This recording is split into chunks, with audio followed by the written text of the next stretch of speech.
हम ये देखते हैं कि जहाँ पर गवर्नमेंट को इस स्ट्रक्चर में शामिल किया जाता है तो पाकिस्तान के अंदर ही आप तज्जिया कर देख लें, हिंदुस्तान में भी चीज़ें सामने आती हैं। बांग्लादेश जो थर्ड वर्ल्ड कंट्रीज़ हैं, ये जो स्ट्रगलिंग कंट्रीज़ हैं, वहाँ पर रियासत की जो ज़रूरी तरजीहात दूसरी होती हैं, तो तालीम का शोबा सफ़र करता है। अमेरिका में इससे बिल्कुल मुख्तलिफ सूरत हाल है। यहाँ पर स्टेट कंट्रोल ही है, एक तरीके से प्राइवेट सेक्टर भी मौजूद है, लेकिन बुनियादी तालीम जो है वो हुकूमत ही फराम कर रही होती है, उसके वसाइल लोगों ही से लेकर, लेकिन मैनेजमेंट का काम तो दीनी लिहाज से बताइएगा, क्या ये रियासत की ज़िम्मेदारी है कि लोगों की तालीम का बंदोबस्त करे? और मॉडर्न स्टेट स्ट्रक्चर में दो हमारे सामने मॉडल्स आते हैं, आप किसको तरजीह देते हैं? ये देखिए, रियासत की ज़िम्मेदारी तो अमन व अमान फराहम करना है। रियासत असलन इसीलिए कायम की जाती है कि अमन कायम हो और लोगों के निज़ात में आदिलाना फ़ैसले किए जा सकें। रियासत की बुनियादी ज़िम्मेदारी यही है, यानी लोगों को अदल मैसर आए, नज़ात पैदा हो जाते हैं, इख्तलाफात पैदा हो जाते हैं। इंसान चूँकि अपने इख्तियार को गलत इस्तेमाल करता है तो उसके सूए इस्तेमाल से लोगों के लिए बड़े मज़ालिम वजूद में आ जाते हैं। और हम ये देखते हैं कि इंसान के अंदर कोई जबिल्ली सरकशी भी मौजूद है, वो ज़हूर पजीर हो जाती है। रियासत का बुनियादी काम यही है कि वह ऐसा माहौल फराहम करे जिसमें अमन हो, जिसमें सलामती हो, जिसमें लोगों की जान व माल आबरू को कोई ख़तरात ना हो, किसी की हक तलफी ना होने पाए। रियासत का बुनियादी काम यही है। इसके सिवा अगर रियासत कुछ करती है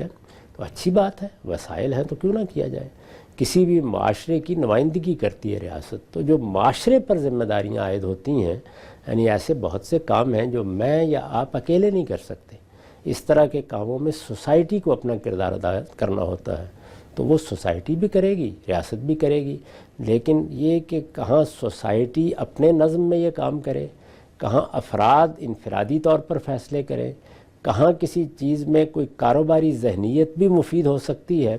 ये सब चीज़ें असल में तजुर्बात से जानने की होती हैं। और इसमें दुनिया भर में बहुत से तजुर्बात किए हैं लोगों ने, कोई एक तजुर्बा तो नहीं किया है। रियासत के एहतमाम में इदारे कायम करने का मामला भी बहुत बड़े पैमाने पे हुआ, इसलिए कि आज से 100 साल पहले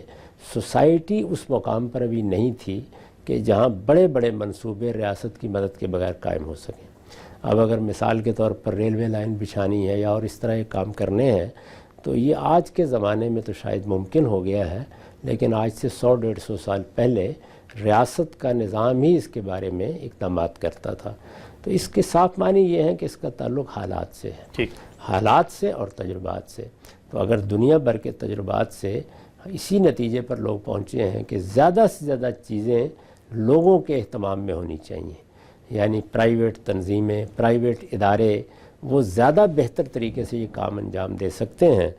तो उससे भी फ़ायदा उठाना चाहिए। और अगर किसी जगह ऐसा कोई खला है जो रियासत की ताकती से भरा जा सकता है, तो ज़रूरियात तो अपनी जगह रहेंगी, तो रियासत को भी ये खिदमत अंजाम देनी चाहिए। बुनियादी ज़िम्मेदारी अलबत्ता वही है कि अमन फराहम किया जाए, हालात और मौके लोगों के लिए मुयस्सर हों, और वो ज़्यादा से ज़्यादा अपनी मेहनत से या अपनी तंजीमों से या अपने मामलात से या अपने इश्तराक से इस तरह की खिदमत अंजाम दें। नुक्ता आपने वाज़ेह किया। हम सब आखिरी 5-7 मिनट हैं, चंद और तौज़ीह पहलू आपकी खिदमत में रखता हूँ।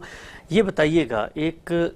ट्रेंड जब ज़माने में चल पड़ता है, ज़ाहिरी बात है ज़माने में आपकी शनाख्त, आपका तालीमी तशख़्ख़ुस, आपका वजूद, आपकी डिग्री होता है, उसी से नौकरियां जुड़ी हुई हैं, माश का पूरा बंदोबस्त, एक सर्कल है जिसमें इंसान जी रहा होता है। हमने देखा कि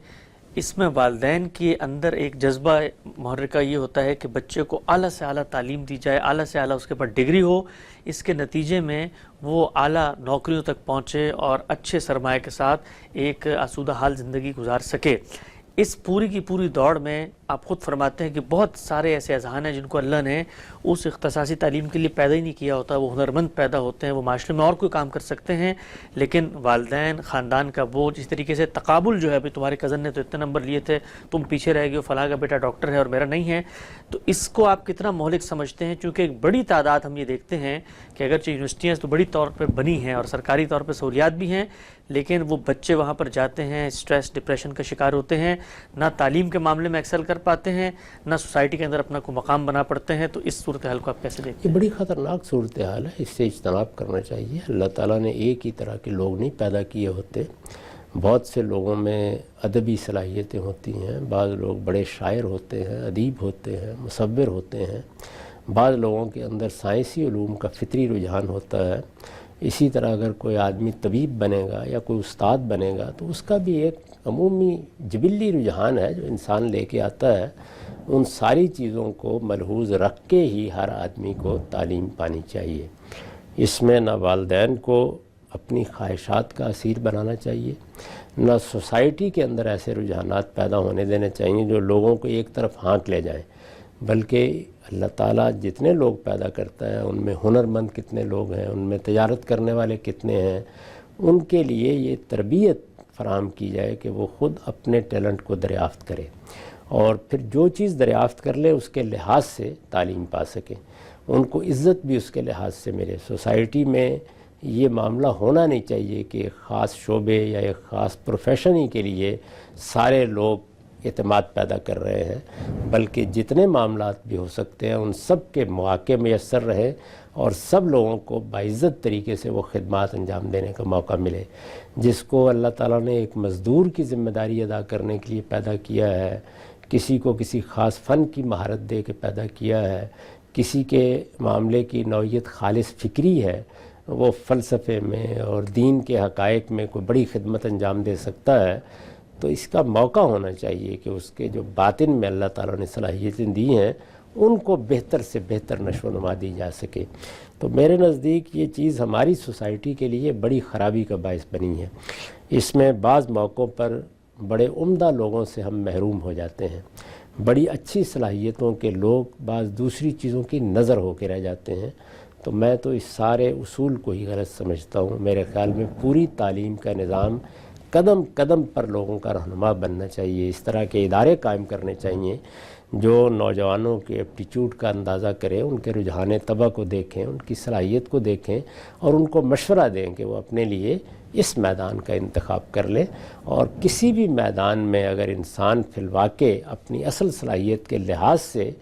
اپنے آپ کو پیش کر دیتا ہے تو اس کے لیے اللہ تعالیٰ معاش کے بھی بہتر مواقع پیدا کر دیتے ہیں۔ بہت خوبصورت بات کی ہم صاحب۔ خاتمہ کرتے ہوئے ایک آخری چیز، ظاہری بات ہے ہم آپ کے تجربات سے سیکھتے بھی ہیں، بڑی تعداد میں نوجوان آپ کو سنتے ہیں اس وقت، وہ بچے بھی سن رہے ہوں گے جو اس وقت فیصلے کے مراحل پہ ہوں گے کہ ہم نے تعلیمی معاملے میں ایکسل کرنا ہے، یا اللہ نے ہمیں ہنرمند پیدا کیا ہے، فیصلہ کیسے ہوگا؟ یعنی ہر بچہ تو یہ سمجھتا ہے کہ وہ اسکول کے بعد کالج جائے گا، کالج کے بعد یونیورسٹی جائے گا، یونیورسٹی کے بعد اچھی ڈگری لے کے وہ کسی جگہ پہ نوکری کر لے گا۔ اس کو کیسے پتہ چلے گا کہ اللہ نے اس کو ہنر کے لیے پیدا کیا ہے یا تعلیم کے لیے پیدا کیا ہے؟ انسان کے اندر اپنا خود شعور بھی ہوتا ہے، لیکن میں نے ابھی آپ کی خدمت میں یہ عرض کیا ہے کہ ہر مرحلے پر تعلیم کے مختلف مراحل ہیں۔ میں نے تعلیم کی ابتدا کی ہے، میں نے کوئی 5-7 سال کی تعلیم پالی ہے، میں نے لوگوں نے تقسیم کیا ہے نا۔ آپ پرانی تعلیم میں بھی دیکھیں تو ہم کہتے ہیں کہ یہ پرائمری تعلیم ہے، یہ مڈل تک کی تعلیم ہے، یہ اس کے بعد بنیادی تعلیم ہے جو ایک براڈ بیس یا وسیع بنیاد تعلیم ہر بچے کو ملنی چاہیے۔ تو یہ مختلف مراحل ہیں، ان سب مراحل پر ایک بار موقع ملنا چاہیے کہ انسان اپنی کارکردگی کا جائزہ لے، اپنے رجحان طبیعت کا جائزہ لے، جن چیزوں میں اس کو دلچسپی محسوس ہوتی ہے ان کا جائزہ لے، اور اساتذہ بھی اور بڑے اہل علم بھی یہ مختلف اداروں میں میسر ہوں جن کی طرف رجوع کیا جا سکے، اور وہ باقاعدہ طریقے پر مشورہ دیں، یعنی پوری کارکردگی کا جائزہ لیں، رجحان طبیعت کو دیکھیں اور اس کے بعد اپنا مشورہ دیں۔ پھر اس میں انسان کی ساخت ایسی ہے کہ وہ صحیح و خطا سے بھی گزرتا ہے، اس میں ٹرائل ایرر بھی ہوتا ہے۔ تو لوگوں پاس اس کا موقع ہونا چاہیے کہ اگر ایک آدمی نے ایک فیصلہ کیا تھا اور اس پر واضح ہو گیا کہ یہ فیصلہ مناسب نہیں تھا تو وہ دوسرے فیصلے کی طرف جا سکے۔ اسی لیے وسیع بنیاد تعلیم کا تصور پیدا ہوتا ہے، یعنی اتنی صلاحیت لوگوں میں ہر زاویے سے پیدا کر دی جائے کہ وہ وقت پر اپنا انتخاب کر سکے۔ تو وقت پر انتخاب انسان خود بھی کرتا ہے، اور سوسائٹی میں بھی ایسے ادارے وجود میں آنے چاہیے اور ایسے اہل علم کی رہنمائی میسر ہونی چاہیے، خاص طور پر اچھے ماہرین نفسیات جو انسان کو سمجھ کر اس کی زندگی کے معاملے میں اس کو صحیح مشورے دے سکیں۔